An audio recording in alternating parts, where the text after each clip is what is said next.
first I want to introduce Ira Winkler. He's president of ISSA International. He is a CISSP and president of Secure Mentum. He is considered one of the world's most influential security professionals and has been named a modern-day James Bond by the media. So we welcome Ira. Then next we have Samantha, and excuse me, Samantha. We have Samantha Manke. She's is executive vice president and chief knowledge officer of Secure Mentum, where she leads the development of customized security awareness programs. Previously, she co-designed and implemented highly acclaimed security awareness programs at several Fortune 500 companies. So we welcome Samantha as well. Appreciate it. So, Ira, are we ready? Yeah. Okay. Is it on? Is it on? We're good. Is it on? Is it on? Is it on? Testing. Is it on? Okay. Anyway, hi. Let's see. So, David made me agree to talk about the Syrian Electronic Army cockroach picture of me, which we now call Samantha's screensaver. So what happened was, anyway, there's a story about how that came about and what's going on. Normally, it's like we have a presentation on the Syrian Electronic Army that we can't give because it's been submitted to Black Hat, and until Black Hat accepts and or rejects, well, actually, if they accept, can't show it till July. If they reject, we're going to be showing it all over the place just to piss off the Syrian Electronic Army. So anyway, that gets Samantha nervous. Basically, though, so how the picture came about, I gave a presentation at RSA that, ironically, Samantha should have been part of, but they said it was a long story. But anyway, so I gave the presentation at RSA. In it, I called them a cockroach and a few other insect-like words. And they took offense to that for some reason. So when RSA posted the video, they hacked the RSA conference site. And to call me a cockroach, which it's like, oh, wow, that really hurt. A bunch of Syrian supporters don't like me.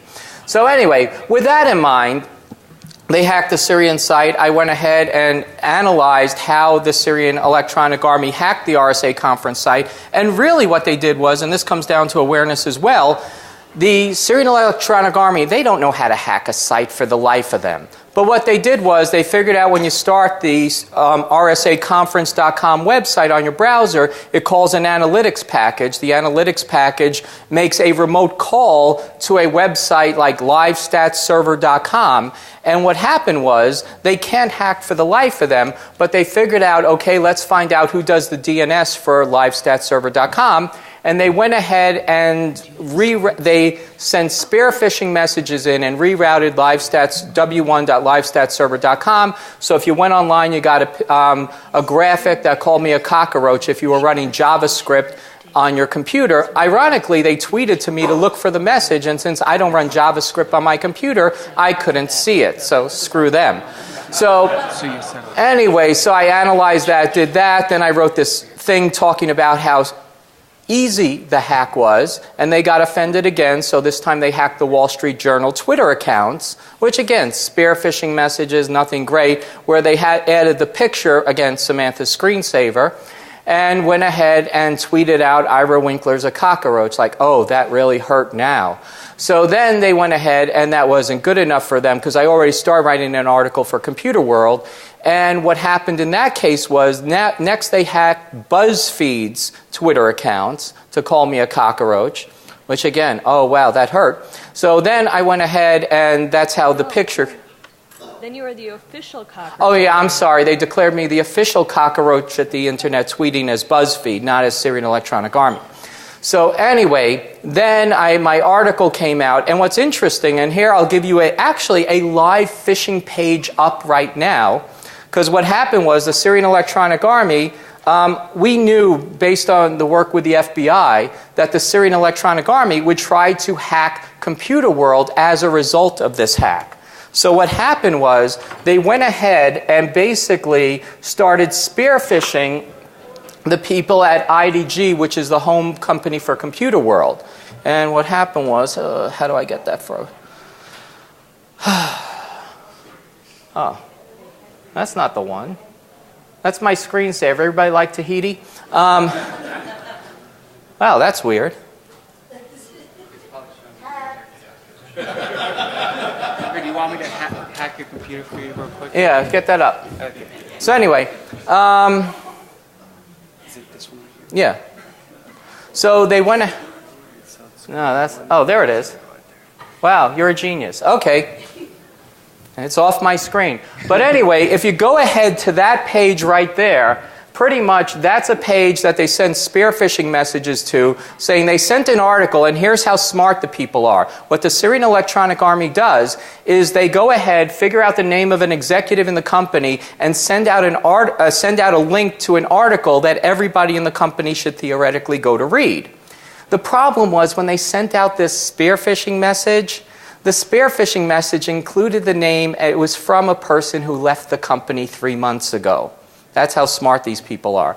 But anyway, when you look at this, here's actually a spear phishing message, or here's the site that people go to if they actually follow it up. And you could tell if you see this as a topsys.com.it, but they make it look like it's from IDG or whatever. So again, there's clear indications that this would be a phishing message and all that sort of stuff. But, you know, to people who are untrained, that, you know, they might fall victim. And all they need is one with the right access, because typically they go after people with TweetDeck access and stuff. Because, again, they just want the attention. They don't know how to really do anything with a social network, with an actual website or technology. Like the RSA conference site, if I was going to hack the RSA conference site and I had people redirected thinking it's a legitimate page running JavaScript, that would have been one of the most awesome watering hole attacks of all time. Just think of all the security professionals that would do it. But in the meantime, they go ahead and do things like that. So anyway, I could show you the source code, but that's not the purpose of this presentation. So let's see. Coming back. Okay, so let's go back to the other one. Does anybody have any questions about the Syrian Electronic Army quickly? He did ask to explain the picture. So that's the basic I'm sorry?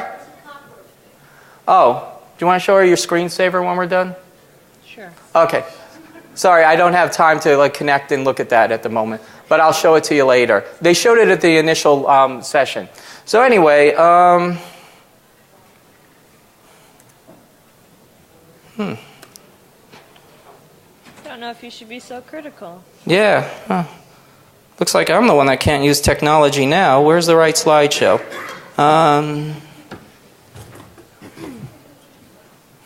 Oh, there we go. Okay, so Samantha's going to be giving this, because obviously, if you can't tell by now, she's the smart one. No, it doesn't take much at the moment, does it? I think you're mispronouncing my name. Yeah, Saint Samantha, as she's been called today. Okay, so gamifying security awareness. I'm going to introduce this a little bit, but basically, gamifying security awareness is a different way of looking at security awareness for people, because most of the time, it really involves, typically, here's what security awareness is to most people. You know, you go ahead and you start looking at things and it's like, have you watched the videos? No, you're not granted access to your company until you've watched the videos. Watch this video. You know, a password must have 8 characters and contain non-alphanumeric characters or whatever. Now, tell me, how many characters should a password have? None, 3, or 8 or more. You know, congratulations, you're now security aware, go off and do whatever. But you must take that training. And this is really the problem that we face with security awareness. Most people don't know what it is. So frankly, I think the next slide is Samantha telling you what it is, so we'll leave it for her. Anyway, the lovely Samantha.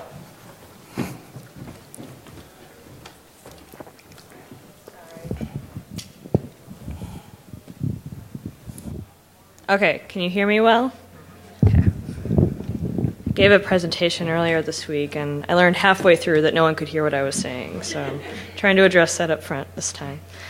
So before we can talk about what the gamification of security awareness is, I thought we should start with the basics on what just straight security awareness is. So typically, security awareness is more of a passive effort. It's pushing information out to your users, hopefully to educate them on how to use a computer in a safe manner so that they don't leak your intellectual property or introduce a breach into your organization. But it includes things like videos, posters, newsletters, typical collateral. But there's usually very little tracking of the usage of those materials, with the exception of the videos. I will give the videos that. But usually you're not going out and asking your users, well, how many of you have looked up this poster that I put up? Or how many of you are going out and reading these articles? How many of you are actually clicking on the newsletter I'm sending out? And not to say that no one does that, but from what I found, it's very uncommon. Likewise, traditional security awareness programs are usually based on CBT training, and the rationale behind that is usually to adhere to compliance standards. And there's nothing wrong with that. But it does kind of lead to that attitude from the picture that Ira just showed, where security awareness training is this boring, mundane thing that they're forced to do because an auditor came in and told you that you have to show that you effectively train 100% of your employees. And I know that that is not always very effective. And I have a case in point with one particular story where when I was doing some initial research when I was still a practitioner within an organization, I talked to an IT employee within one of my participating companies for my research. And the IT employee disclosed to me that when it came time to do security awareness training, the employees within his department would draw straws, and whoever got the short straw had to go through, do the training, record all the answers, and then share it with his fellow employees so that when it came time for them to do the training, they already knew which box to check and they didn't have to pay attention to any of it. So there's a question of how effective CBT training always is. Likewise, a failure with it is most organizations will lean on the CBT training to say, I have trained 100% of my employees, and use that as a gauge for success for their program. But the problem with that is you really only have metrics on a short 15 question test usually, and whether or not employees passed or failed. And that's not really a measure of actual behavior change after the CBT training. Likewise, traditional security awareness focuses on topics. It's very topic-oriented, passwords, phishing, social engineering, and the like. And while I know I just probably sat up here and disparaged CBT training to death, it is actually great for some environments. Gamification is not going to work for every single company, but I challenge you here today to think about how you can make it work for your company, whether you're a younger, leaning internet company or an old, stodgy organization. So what really is security awareness? There seems to be a little bit of a confusion between security training and security awareness. Training is providing a fixed body of knowledge with possibly a test at the end to see how much of the information you actually retained. Awareness is about actually changing behavior. So think about the See Something, Say Something campaign, Smokey the Bear. That is about actually going out and getting a person to change their behavior, where training is about providing education. And the only way to actually measure awareness and security awareness programs in particular is going out and measuring real behaviors, and training doesn't do that. So these are some common awareness tools where I just beat computer-based training to death, but phishing simulations is also very popular nowadays. So it's like 6 different vendors I saw at the last conference I was at that were all offering phishing. Collateral is another tool, and by that I mean posters and newsletters and articles and the like. And these tools are mainly used to check the box, and they can all be effective, but they have to be coordinated and used with each other over time to actually institute behavior change. And the goal of all awareness training should be to actually change behaviors. So why does awareness fail? Why does Dave Vitale get a lot of attention for writing an article about how we should all do away with security awareness? Well, most awareness programs aren't actually awareness programs. They're training programs, especially if they are based primarily in CBT training. Likewise, most awareness programs are only instituting a single tool to drive out information to their users, and that is never going to be effective. Awareness programs need to provide information and measure short-term comprehension, but they also need to measure that behavior change. Likewise, awareness programs fail because just because you gave your user information about what to do, it doesn't always correlate into user action.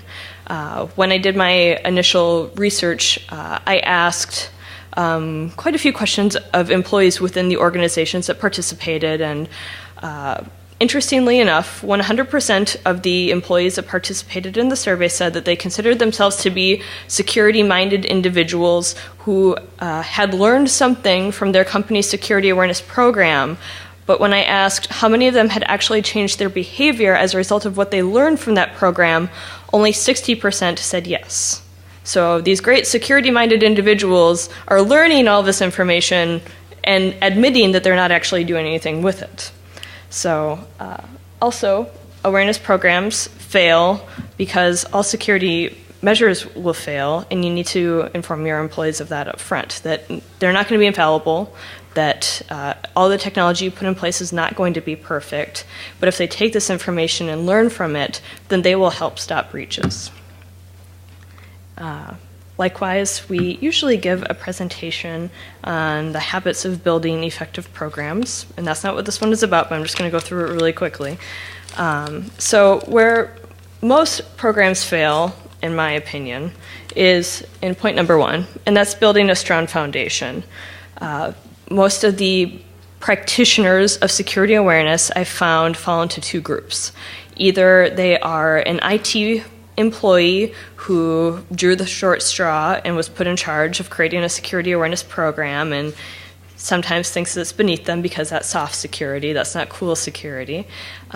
Or it's an employee that has more strong marketing or communication skills but will lack the technology background to be able to effectively communicate security terms to their employees. And these 2 individuals, I think, are set up for failure just based upon their level of skills and expertise. But they, in turn, usually take their newfound job, and they don't spend a lot of time thinking about how to set up their program. They don't consider their organization's culture and what components are going to speak to their employees most effectively. They don't think about how many emails are sent out to their employees every day, and if their email about a phishing attack is going to get lost in the sea of emails. They don't think about posters, and if they work in a large financial institution, if they can actually put up a poster next to the Picasso in the lobby, it might not work. Likewise, they don't think about how to organize the program in a way that's not going to screw them in the end. See, I'm picking up some of your vocabulary. So one company, for example, liked to organize all their materials at the beginning of the year. And they did passwords in March, they did mobile devices in April, and social engineering in May. But they crafted all the materials back in January, so they were set. Well, August happened, and they were the target of a DEF CON Capture the Flag competition. Well, they needed to educate all their employees about social engineering at that time, and very rapidly, because they were featured very prominently in the news, but they had used all of those great materials back in May and were suddenly scrambling to try to come up with a new plan, where if they had thought a little bit more about pacing things out and updating materials as they were going along, they might not have had such a hard time. So spending a little time thinking about culture and what you're going to do and how you're going to do it in the beginning is a good way to set up an effective program. And gamification can always be a part of that. Likewise, think about engaging executive support up front when you're starting a program. What I did in my first organization, setting up security awareness, was actually building a program just for the executives before I built anything for the larger population within my company. And what I did was I picked a few topics that I knew the executives would actually care about as it related to security, and created posters and articles and newsletters and all of the components I intended on using for the general population focused towards them. And I went in and presented it to them, and it worked really well because A, they were engaged because I catered it to their interests, and B, they could see what I was actually planning on doing for the organization. So when I had to ask them for money at the end of the conversation, they were much more willing to write out that check. Likewise, if you're just one lonely person within your organization trying to set up security awareness, especially gamification, because that's a larger effort, consider working with other departments. Reach out to marketing, reach out to legal, reach out to physical security and other departments that have a stake in security for your organization, and ask for a couple hours of time from one of their employees. I found more often than not, they will actually allocate that time for you. Likewise, don't be afraid to use a little creativity. Security awareness doesn't have to be boring, and it shouldn't be boring. Some of the more creative things I've seen some organizations do include setting up a security cubicle within the lobby that housed 10 security violations, and they invited their employees to walk through, and if they could name a certain number of them, they were eligible to win a prize.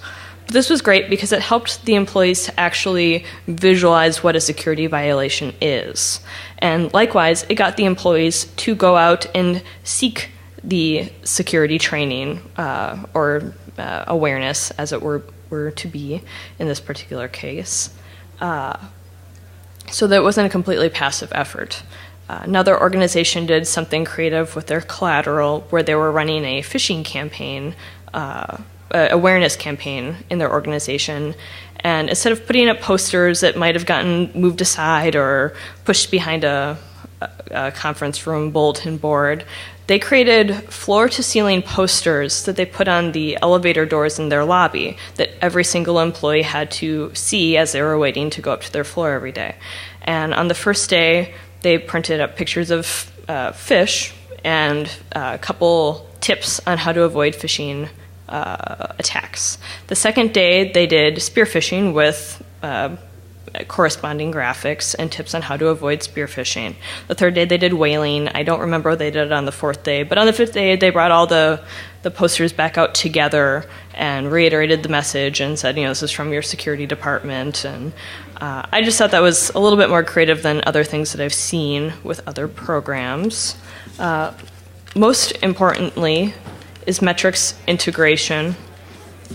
When I went out to do my initial research, I asked organizations what they were doing to measure their success. And they said, well, we know that 100% of our employees have participated in our computer-based training program, but other than that, we feel like we're pretty successful. And it was just that. It was a feeling. They didn't have any actual data to back up how they were affecting behavior change. So I advocate collecting metrics on two things. One, behavior change, so going out and phishing your employees, social engineering your employees, using your existing technology for the other security topics to see how your employees' behavior is changing over the course of time. Likewise, you should collect metrics on the actual components that you're using to disseminate information to your employees. So collect clicks on newsletters that you send out. Put QR codes on posters to see how many employees are scanning it and actually looking at it. And I know that's not going to be a perfect metric, but at least give you an idea of how many employees have interacted with the poster that you've put up. Count hits to your intranet site. Count heads at Lunch and Learns. And every 45 to 90 days, sit down with that data and see how is my employees' behavior changing over the course of time, and how many of them are actually interacting with what I'm putting out. Because if the behavior isn't changing and no one is actually looking at your materials, you know you have a serious problem and you need to adjust. Participative activities I kind of covered with creativity, and that's essentially what gamification is. And also, don't forget to be the department of how rather than the department of no. Don't just send out information telling your employees not to do X, Y, and Z. Send out information telling them how to do X, Y, and Z. And they'll be a lot more receptive to what you're doing. So I'm going to turn it back to Ira to discuss the principles of gamification. Okay. Okay. Can you hear me? Can you hear me? No. Anyway. Okay. Well, anyway, what's gamification? Gamification at a high level is the application of gaming principles to solve business problems. That was in the Wall Street Journal or Forbes or Harvard Business Review or something like that. Everybody was out there kind of trying to figure out how to make gamification part of the business cycle, making things more fun. Again, the term does get bastardized. I'll talk about that in a second. But again, people want to encourage participatory engagement, voluntary engagement, and things like that. And it's not limited to business problems. So for example, how many people, well, I'll talk about this in a little bit, but you see it used in fitness, training, marketing, and a whole bunch of other stuff that's out there. Okay, so talk about common gamifications in the real world. How many, airline frequent flyer programs are gamification. It's like, I don't know, how many people, I sadly admit this, how many people took a flight to nowhere just because they needed a few more miles to get to the next level? And most of you are too embarrassed to admit that. That's pretty much the issue. LinkedIn participation, likewise. If you see LinkedIn, they have like this little bubble that says how complete you are. Then they started going ahead and giving you like the award. Like I got something like I'm in the top 1% of all LinkedIn profiles. It's like, wow, then it's like if you join this group, you'll get X number more clicks per month or something like that. They've implemented gamification in just about everything. TripAdvisor and Yelp and stuff like that. They try to encourage participation, give people points and things. Grocery store rewards programs, again, you have people, it's like, wow, buy more stuff and you get 10 cents a gallon off of gas or something like that. Everybody is participating these days in some form of gamification. Nike Plus, I had one woman, it's like, so for example, I don't know how many people have this application, but if you run like an extra mile or get a personal high, you get something like Lance Armstrong going, great going and without drugs at that, something to that effect. So they have all these things where people are like trying to make what they're doing fun. And then the Starbucks app, it's like, I have this thing and it drives me crazy because it's like you go there and like I don't know how many people have this app, but if you shake it, the stars shake. And then you kind of get like these emails that say, if you go to Starbucks 3 times this month, you get an extra 5 points, et cetera, et cetera. So it's like, wow, let me go buy more coffee that I don't need to begin with. I admit I've never done that, but some people do. Anyway, okay, so what they all strive to do in gamification in general is creating brand loyalty, rewarding people and get people to making extra purchases and stuff like that. And what this is doing, and this is key to awareness, what they're trying to do is encourage you to engage in the behaviors they desire you to engage in, which frequently is to fly more, to buy more stuff, Nike, run more, and so you wear out your running shoes more maybe, I don't know. I think you pay for that. But anyway, it's also completely voluntary. You don't need the Starbucks app. You don't need Starbucks tracking everything you buy at Starbucks or your grocery stores and stuff. Samantha's embarrassed to admit she used to work for Target, but there was the whole thing of Target where Target was tracking people's how would I describe it? Target figured out this woman was pregnant, or it turned out to be a 16-year-old girl was pregnant, and all of a sudden her father opened up the mail to see, well, it's like, congratulations on your pending bundle of joy and stuff like that. Not exactly the thing the girl wanted to wake up to that morning. But that's the type of thing, information you're giving away by engaging in all of this stuff.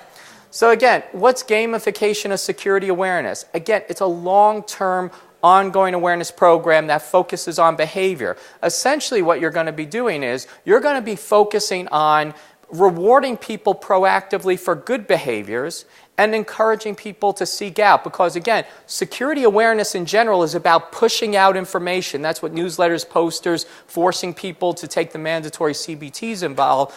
But in this case, the employees are pulling information. They're doing these stupid things to get these gold stars and rewards and stuff like that. And Samantha will give examples of, for example, what Salesforce does and stuff. And at the end of the day, it pretty much reverses the awareness program paradigm. Because again, push versus pull, which is a critical difference. You're not all of a sudden the people making people do stuff or putting up posters that people end up putting behind bulletin boards or something like that. You're actually going ahead and proactively handling that. And Samantha's going to stop texting while I'm talking and give the next slide, I think.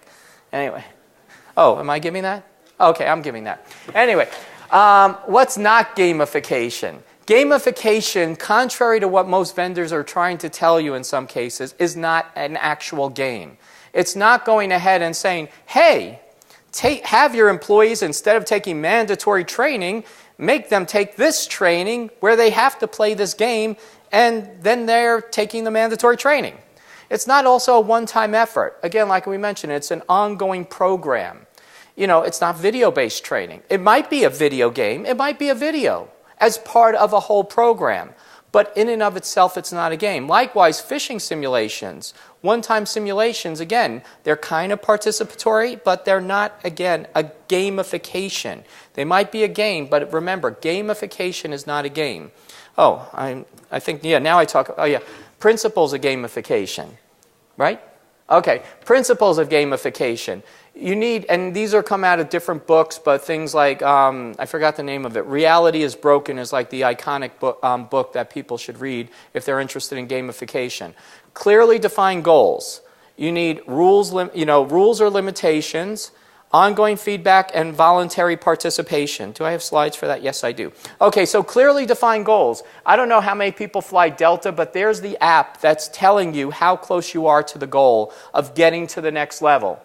And so that's a clear example. It tells you what rewards are there. The goals have to be achievable for an individual. It does you no good if you have like this great program and it's like, for example, if you implement security awareness gamification and, in order to get a reward, it's like you have to track down Osama bin Laden or something like that.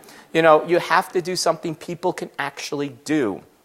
And you also have to have rewards that are desirable. In some cases, and it also should, Samantha will talk about culture, but for example, if you're in, East Asia, if you say you're going to give a meeting with the CEO, people will kill for that. If you say you're going to get a meeting with the CEO here in California, people will be like, I'm going to do anything I can to avoid that. So you got to go ahead and be responsible, make sure people want the thing. Now, here's the thing about rules. Everybody says, why do I want rules? Rules are what makes it fun to many people. Rules is what makes it a challenge. Think about it this way. Golf. What's golf? Golf is taking a small ball and putting it in a hole. What's the best way to do it? I mean, frankly, for me, the most fun way to do it is I take the ball, I drive the golf cart all over the golf course, and then I drop it in the hole, and I win. That would be fun for me. On the other hand, some people think it's fun to hit this little ball with a stick and somehow get it there and hit it and then try to get in this little hole and everything like that. That's the rules make it fun for people. So again, the rules may create creativity in the parts of people and stuff like that. The limitations are what really makes everything fun. Now, again, Zombieland, love that movie. Anyway, okay, so feedback. Participants have to know how they're doing according to the goals, whether there's a point system in place, whether there's some involvement. People have to know how to hit the goals, how they're doing. They have to know what they have to do next to get to the goals or whatever else. And also, there's got to be a tracking system so employees know who to reward and when to reward them. And again, the feedback mechanism, much like the stars that Starbucks has as an example, seeing the stars drop in, oh God, I hope I'm not like this, but seeing the stars drop in could be kind of fun, and it's like then walk back over and see the stars come, another star just drop. Anyway, most important, voluntary participation. If you force somebody to participate, it's no longer a gamification type of thing. It's mandatory training at some level. So you want to, anyway, you want to reward, the rewards encourage the participation, and that should be the participation itself. And, again, the reward itself is the challenge. So anyway, oh, now that's you. So anyway, here's Stewie. Thanks. So now that we've covered what security awareness is and the principles of gamification, how do you combine the two? How do you create a gamified security awareness program? Well, you start out by assessing your culture, and this will serve two purposes. One, you need to see if gamification will actually work within your organization and your organizational culture, if management will sign off on it, if your employees will actually participate in it. Two, culture helps you identify your rewards. So what is going to incentivize your employees to actually participate in your program? Likewise, you also need to determine upfront if gamification is going to be the overall structure for your security awareness program, if it's just going to be a component of your security awareness program, and if you're going to send it out to your entire organization or create separate programs for different subgroups within your organization. And I'll cover this a little bit more later, but up front, sometimes the point structure, as determined by your business drivers, which I'll address next, will be a lot easier for your IT group, for example, to achieve than your marketing group. Some employees within your organization will be set up for success a little bit more than others, so you need to determine if you're going to create a specialized program for those groups that will inherently have a greater security knowledge than others. Likewise, you need to examine your business drivers to determine the activities that you're going to reward points for. You need to determine which security behaviors you're most concerned about. So if phishing and tailgating and password sharing are the most troublesome topics for you within your organization, you're going to want to reward more points for those behaviors. Also, upfront, you need to identify a theme to create your program around. Salesforce is very public about what they do for their gamification program, and they centered their entire program around a Star Wars theme. So when I'm unfortunately not very familiar with Star Wars. So if you get your first level, you're an apprentice. Next, you become, and then you hit the second level, you're a Padawan. Then you become a Jedi. Then you become a Master. Then you become Yoda. And that clearly works very well for Salesforce. And your organization might have a theme that you can already set it up around, or take a movie theme or something like that. Likewise, up front, you need to set up an actual system to record points anonymously for your employees so they can track and see where they are and how far they are from achieving the next level, and also so that you know when to actually reward them. And lastly, but not leastly, you need to create actual awareness of your gamification program. If no employee knows it actually exists, then no one is going to participate in it. So as I said, your culture is going to determine your reward structure. What is going to incentivize your employees to do the activities you want them to do and to report their actual secure behaviors? Likewise, what is management actually going to give you a budget to give your employees? It could be gift cards of varying levels of monetary value. It could be acknowledgement, whether it's a sticker that they can put up on their cube that says, "I am a Padawan," or a letter down from the CEO thanking them for their participation. It could be free lunch, either for an individual employee, or you could be generous and offer lunch for their entire department if they achieve a certain level. It could be gifts such as iPads or new phones or something like that, or it could be days off. I've spoken to several different companies about their various gamification programs, and some of those companies had unlimited vacation, so days off was not going to incentivize their employees to participate, but a gift card to a local lunch spot actually would. So it will vary from organization to organization. Likewise, you need to use your culture to tier your reward structure. You need to make it easy for the employees to achieve the very basic rewards, so the sticker on their desk or a $5 gift card. But you still need to make it attainable for them to achieve the advanced rewards, so the free lunches and the higher level acknowledgement. It can't be a Herculean effort, or they're not going to want to participate anymore.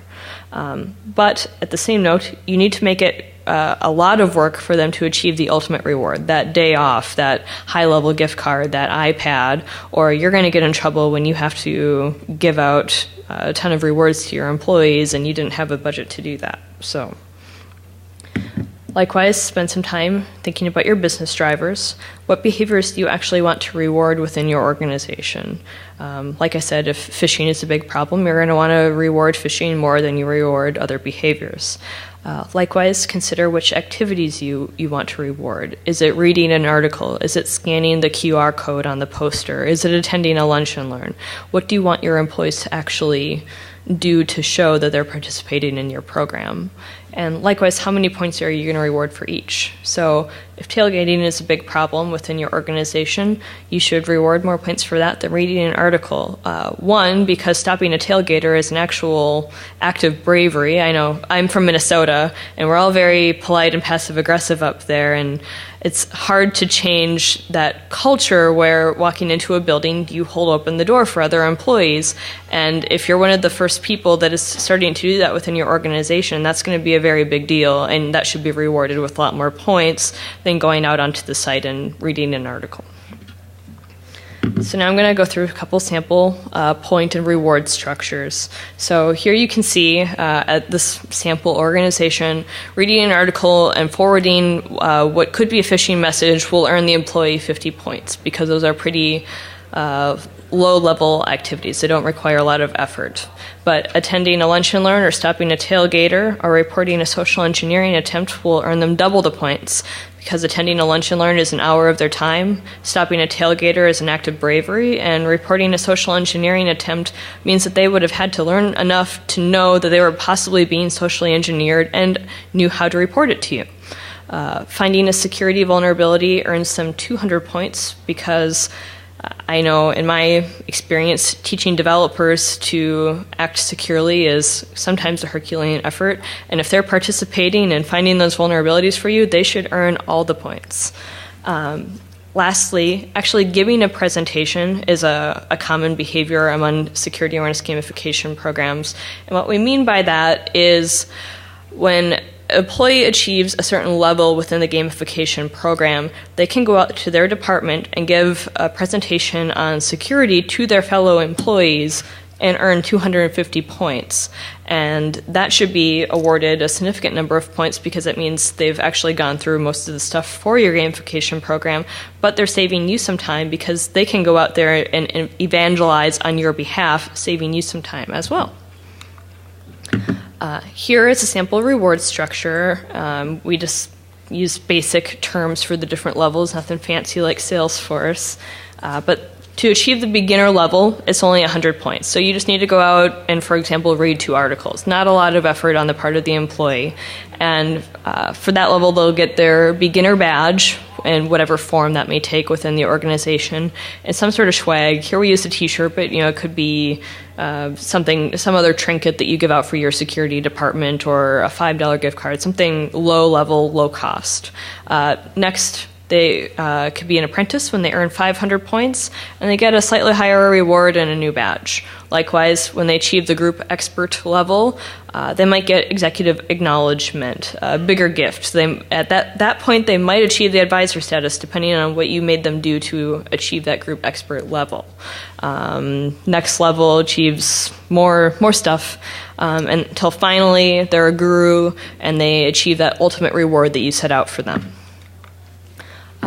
Need to talk a little bit about the tracking infrastructure. You need to develop an application of some variety, of some sort, to keep track of everyone's points. And this part of gamification might actually be more difficult than setting up everything else within the program because it might take a lot of time depending on how you set it up. But make sure you have that in place before you begin your program. And actually put it all together. Take some time to create the structure for your program. The rollout structure is not as easy as we might make it seem today. You need to determine the appropriate level of effort and how many employees you're going to have running this program. Need to see if you're going to need to pull in help from other departments. For that, it takes a village mentality to put together the gamification program. And also consider upfront if gamification is going to be all or just part of your overall awareness program. So, in conclusion, gamification is clearly better for some environments than others. We've found that tech-based or internet companies with more autonomy tend to respond a little bit better to the idea of gamification than older, more established organizations. But it's important to bear in mind that not everyone actually has to participate in your program. Clearly, you need to achieve some level, or at some point, management is going to question what you're doing with the money to put together the gamification program. But you're not going for 100% participation because that's probably unreasonable. You can have multiple programs. You don't need to have one large overarching gamification program. You can have sub-programs for different departments or just gamification for departments that you think would respond well to it. You don't necessarily need to have it for everyone. Culture is going to drive your structure of the program and also the rewards that you're giving to your employees, while business drivers and your security concerns are going to drive the points that you give for secure behaviors and secure activities. And gamification as a whole reverses the typical security awareness paradigm. Instead of pushing out information to your employees, gamification makes your employees want to go out and actually get information from you. So with that, we have 10 minutes for questions, and if you have any questions or want any more information, we can be reached in any of these avenues. So thank you for coming and listening to our presentation today. Thank you very much. I guess I'll help kick off the first question, and I'll walk the mic around, and we have a roaming mic. But I was facilitating the earlier session, and that was the executive session with C-levels. And this was actually one of the questions that came up is how do we reward employees to notify when they actually do click on a phishing email, because there's a lot of times there's embarrassment along with that, and is that a right culture? Is there a way to integrate gamification into the notification of, oh, I screwed up? Right. Go ahead. Okay. Let's see. So, okay, got to be away from the mics. Okay, so gamification is a way of doing it, because here's the thing about security awareness. People think when you have more security, you should have fewer incidents. The irony is that when people are more security aware, you should have many, many, many more incidents, because your incidents are always there. Somebody brings a virus in, somebody sees a tailgate, or somebody sees something. And if people aren't reporting, and you say, wow, my program's great, we have no incidents, you're screwed. I mean, you are screwed. On the other hand, for doing this, there's the acknowledgement that, hey, if you actually stop people and reward it, you're going to go ahead and be rewarded for actually reporting. It might not be perfect, and yes, people might not, be slightly embarrassed, but if they're going to be acknowledged and rewarded for, again, reporting, saying, you know what, I clicked on a phishing message, and I'd rather you find out about it now, because if you don't find out about it now, you're going to be finding out about it in about 20 minutes when somebody starts using my account to download all the sensitive data. So you got to let people know that they need to do it proactively, and by doing it proactively, it's something to be rewarded as opposed to something for failing. Well, sometimes I got to admit there are some cases where there's no excuse, like the military officer who left a classified computer locked in his car when he went into 7-Eleven or something like that. There's not a good answer. But again, it's kind of like the Martha Stewart incident. What did Martha Stewart actually go to jail for? Not for committing insider crime, but for trying to cover it up. And again, in many cases, even like a guy leaving his laptop in his car, he got in more, people get in more trouble for trying to cover it up, and that's kind of how you got to do it. But gamification is a great way to do it. Great, thanks. Hi, just a quick question. You mentioned a book that you recommended to start with. Can you repeat that? Yeah. The book to do is Reality is Broken by McGonigal, I think her name is. And she's this guy behind you is shaking his head, but I don't know her name, but her first name, but I'm surprised I remembered her last name. And then there's another book by a guy, Adam Pennenberg, which I actually think is much more approachable. I don't remember the name of the book, but I know Adam. Well, Adam's a friend, so I know him, and that book is good too. Pennenberg, Penenberg, and maybe there's an extra N in there. I mean, again, he should just be happy I recognized his name. I mean, I could spell Adam, A-D-A-M, but that's about it.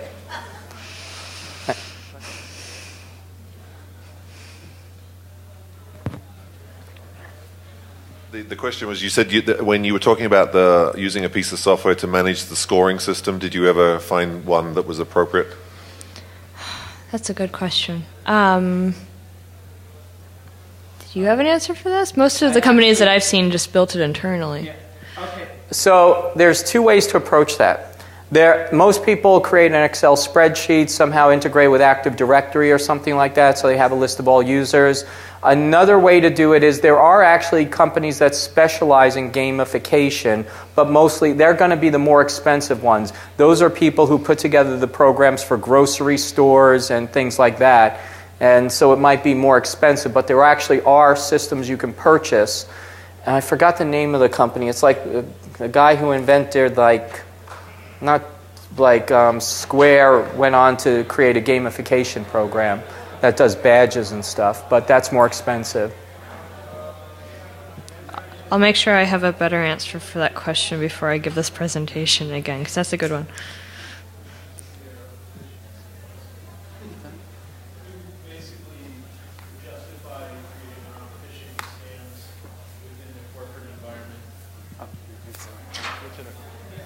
So basically, I should be able to convince my boss to give me a budget to create phishing scams to just play with the other employees?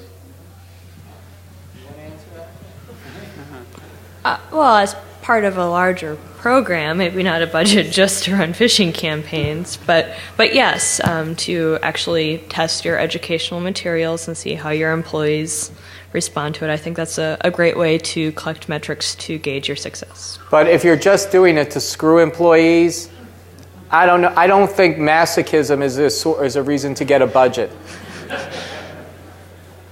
Oh, there's a question back there. Behind you.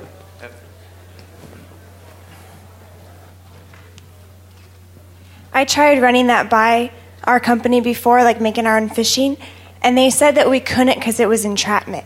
Do you ever have that problem? Yes. When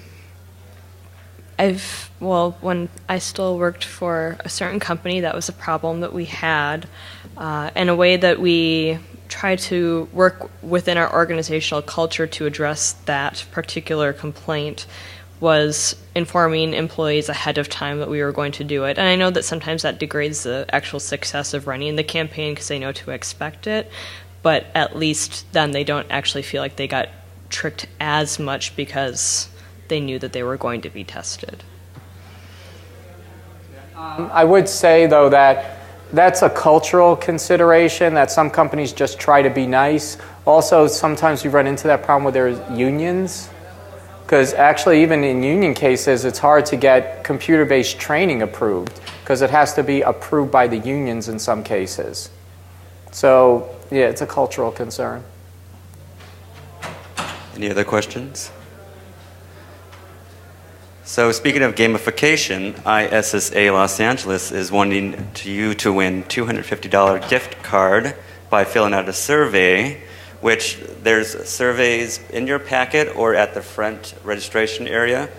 And you could go online as well, summit.issala.org, and fill out the survey to potentially win a gift card for $250. All right. See, that's a good use of gamification. Exactly. All right.